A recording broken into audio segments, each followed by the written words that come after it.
Fabri Metal Company Limited, a steel producing company here in Ghana, located opposite the Saglemi Affordable Housing Unit on the Aplawu stretch, is the first victim of Electricity Company of Ghana's disconnection exercise, an exercise aimed at recouping the amount of money they owe the Electricity Company of Ghana, 28 million Ghana cedis for that matter.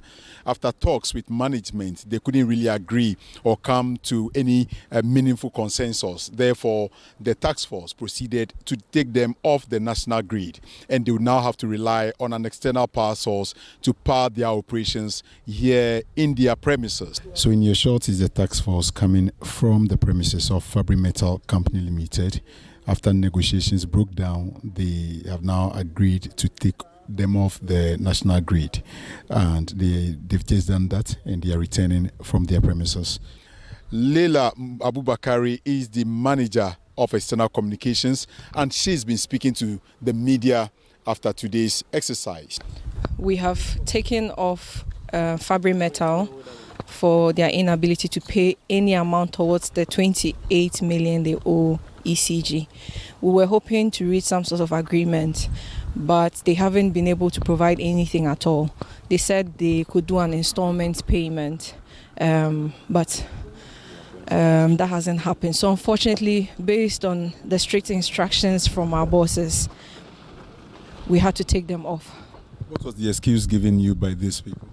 They said that their bills that were coming in were all estimated bills. What happens is when ECG is not able to read your meter, either remotely or on the system, and if they are not able to convert it on our customer management system, they give you a bill that is an average of what you normally consume in a month. And so they will provide you with a bill. If you're comfortable, you make the payment, and then it can be regularized when the actual bill is presented later. Now, they were presented with estimates of what they owe. They didn't make any payments. They said they were waiting for the actual bills before they would make any payment. They showed us a slip where they were paying an average of 3 million cedis a month. In some months, 1 million, 4 million, 2 million. I think in January and February, they paid 4 million each, but their average bill is about 6.5 million a month. And so I requested that at least 50% of the money be given to us now, so that we can negotiate on the rest of the money they owe.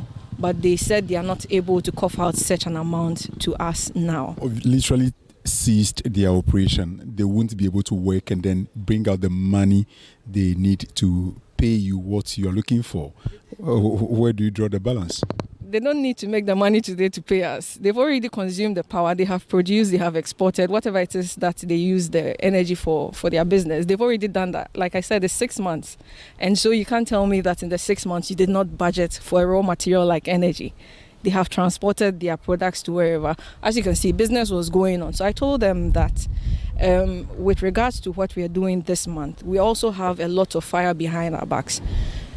If you owe us this amount of money, and you are not able to make any payment at all as we are before you to negotiate, you are still consuming power and you are manufacturing, whilst we are owing those who are generating power for us.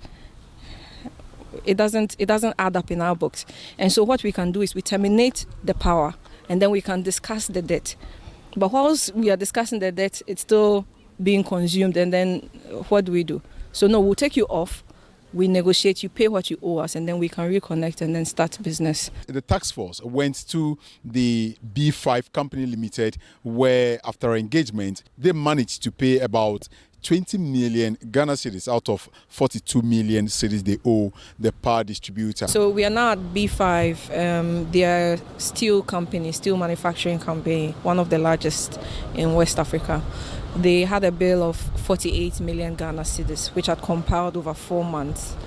The instruction from head office was to take at least 20 million Ghana cedis as at yesterday. We realized that some of the checks were post-dated, and so we couldn't accept them. So we've just reached a conclusion with them this morning. They've paid 20 million, or let's assume that by the end of the day, the 20 million should have reflected in ECG's bank accounts. But we're on our way to disconnect their facilities. They've made 50% payments now, and then the rest of the money will be paid next week. This is the second place that has since been turned off or taken off the national grid by the National Taskforce for non-payment of their arrears or outstanding bill. So literally this particular place would either have to rely on an external power source. But the argument the Electricity Company of Ghana is making is that these bills they are chasing their customers to pay are actually power consumed over the past 4 months to 6 months period, and they believe these are things these companies should have budgeted for and made payments, adequate payments for as far as they consume the current. And for that matter, they would want to proceed to disconnect them if they are unwilling to settle the amount they owe the Electricity Company of Ghana. My name is Fred Duho, reporting from Pram Pram for Citi News.